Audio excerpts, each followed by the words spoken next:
They say this is all going to be over soon. But the movie's just started. I mean the war. I want to get home to see my wife, you know? Yeah, you'll see her all right. Sexually, am I right, guys?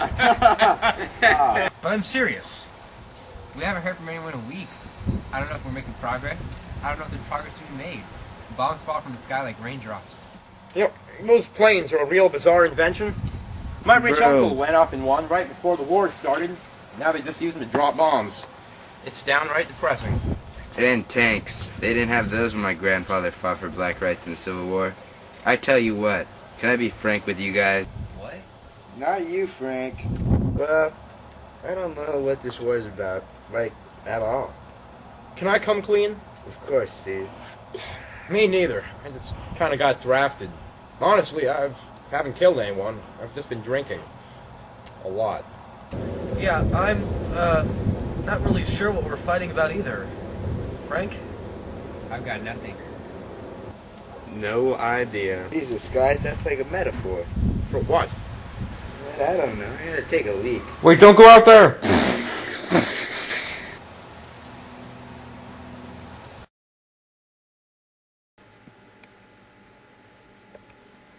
That's Lenny. I guess he knew Raymond better than any of us. I knew Raymond a little. He was alright. He was an odd guy with some odd beliefs. He actually supported women's right to vote, or something like that. I told him it'd be a cold day in hell. I did. But Raymond was just an alright guy, and I guess Lenny and Raymond got to be pretty good friends. The last time I saw Lenny, he told me some garbage about how Raymond didn't want bathrooms to be segregated. But I guess Lenny took his death pretty hard.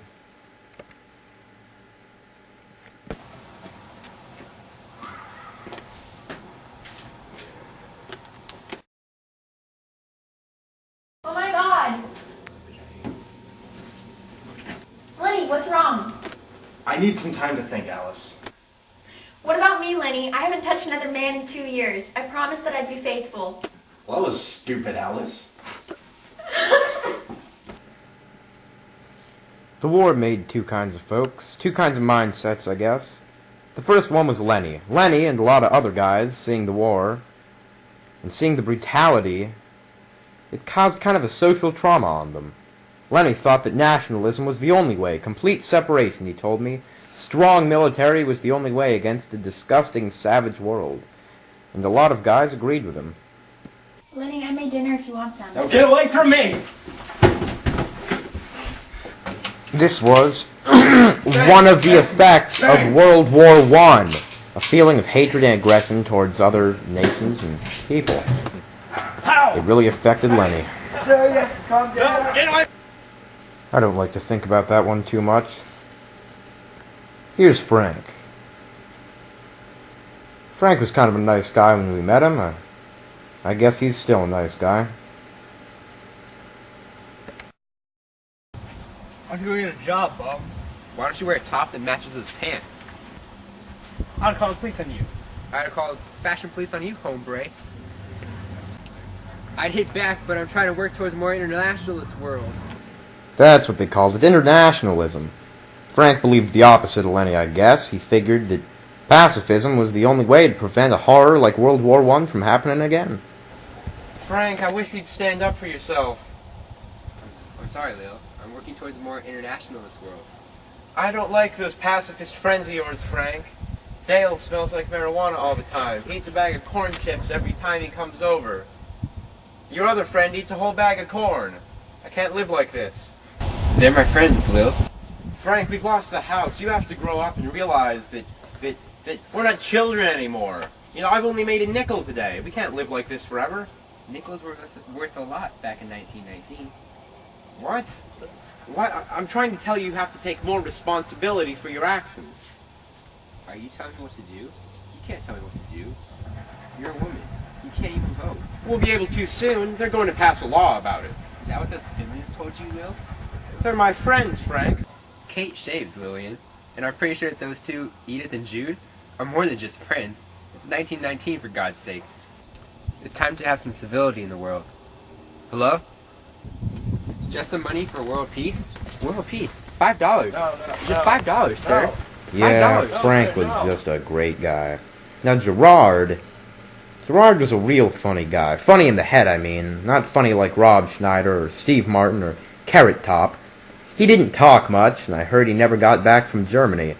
It's not that he couldn't, but he just never spoke up enough to get back on the boats home, so he was stuck there. Just terrible for him, it was in Germany. Have you been slacking off again, Gerard?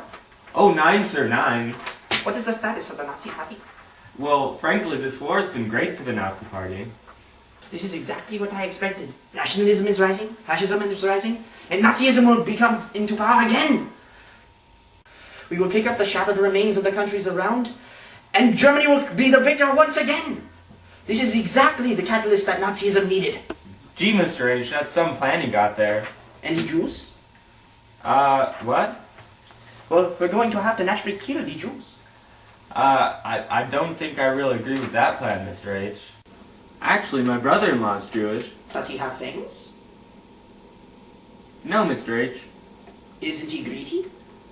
No, actually, last year he gave me a really nice pair of shoes, and he buys every other round we bowl. He's actually a really nice guy. He's deceiving. Come on, Hitler. When I signed up to be your secretary, I didn't want to be killing Jews. Well, maybe I'll change my mind. Now do something with all this money. Shouldn't we spend it, Mr. H? 9. The government has printed too many marks. They are practically worthless now.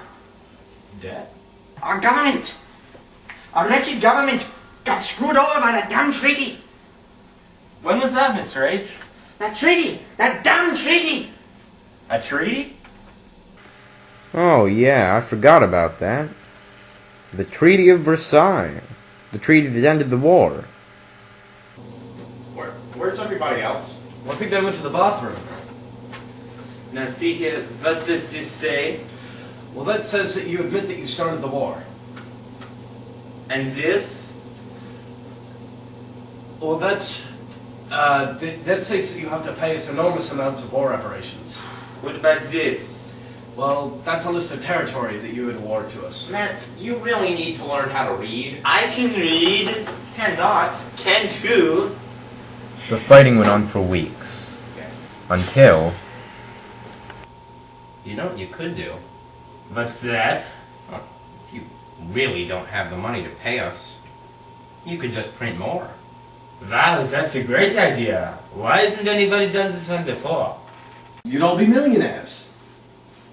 I guess I'll sign it. Here you go. There you go, pal.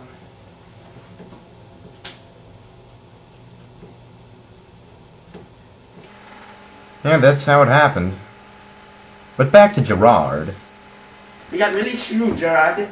It makes me want to start a war. War? A world war, Gerard. Golly, Mr. H, I don't know if that's such a good idea. We lost so many people in the last one. Oh, hello. Well, that was the story. I hope you enjoyed it as much as I enjoyed drinking and hating humanity, which is a lot. You know, the treaty never ended up settling Germany down. It just gave rise to fascism, Nazism, all sorts of nationalist ideas, got everyone mad. People around the world became fiercely nationalist or peace-loving pacifists. And don't tell anyone you heard it from me. But in a couple of years here, we're going to have another World War. World War II, thanks to the Treaty of Versailles, because, believe it or not, a lot of German people didn't like it that much. But for now, let's just sit back, relax, and enjoy a little good old-fashioned American capitalism, apple pie, and television censorship. And remember, don't hate the world as much as I do until you've become bitter and jaded from experiencing it firsthand.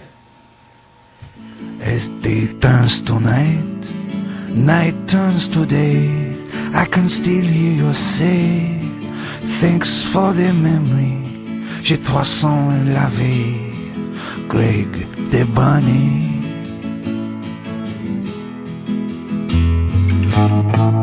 À Pouchet Plevon, Croix du Soleil, means all that we are is what we obey.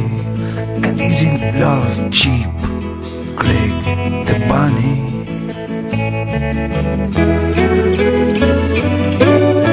So c'est long, my friend, c'est long, mon frère, but live for today and never despair.